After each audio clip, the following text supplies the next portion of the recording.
Rays hosting the Marlins. The Marlins are plus 144 on the money line. The Rays are minus 172. The over-under 7.5 runs.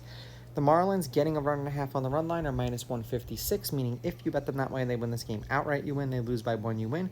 And the Rays laying a run and a half on the run line are plus 130, meaning if you bet them that way, they have to win by 2 or more. Cabrera pitched once against the Rays last year. 2 innings, 3 runs, 3 earned. They lost 4-1. He didn't strike anyone out. Springs did not pitch against the Marlins last year or this year. Head-to-head, the Rays are 9-1. They're on a 4-game winning streak. The road team has won the last 5 games they played against each other. The road team is 7-3. The favorite's on a 3-game winning streak. The favorite is 8-2 on the money line. The favorite winning by multiple runs, laying a run and a half, is 6-4. There have been 2 one-run games in their last 10. The over is hit in their last 2. The over is 6-4, and the over 7.5 runs is also 6-4. They played each other once this year in Miami, and the Rays won both games. Both games went over 7.5. The Marlins are 3-2 in Cabrera's last 5 starts. They've won his last 2. The over has hit in all 5 of his last starts.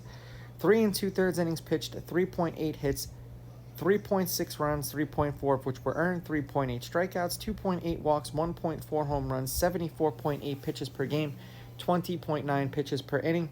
And this is spring's first start of the year. Now, these teams are swapping out pitchers just regularly now. They probably will until tomorrow's trade deadline is passed, and then, we'll actually be able to get some legitimate pitching or lineups because, players are getting traded. The Marlins are 2-2 in their last 4. 13 runs, 8 runs, 10 runs, 8 runs, 6 runs and a loss, 6 runs and a loss, 7 runs and a win, and then 6 runs and a loss, 6 runs and a win, 7 runs and a win, and then 2 runs and a loss. The over is 7-2-1 in their last 10. For the Rays, they're 6-4 in their last 10. The over-under is 5-5. 13 runs, 5 runs, 4 runs, 3 runs, 13 runs and a win, 2 runs and a loss, 4 runs and a win, and then 2 runs in a win. The under has hit in their last 3 games, though.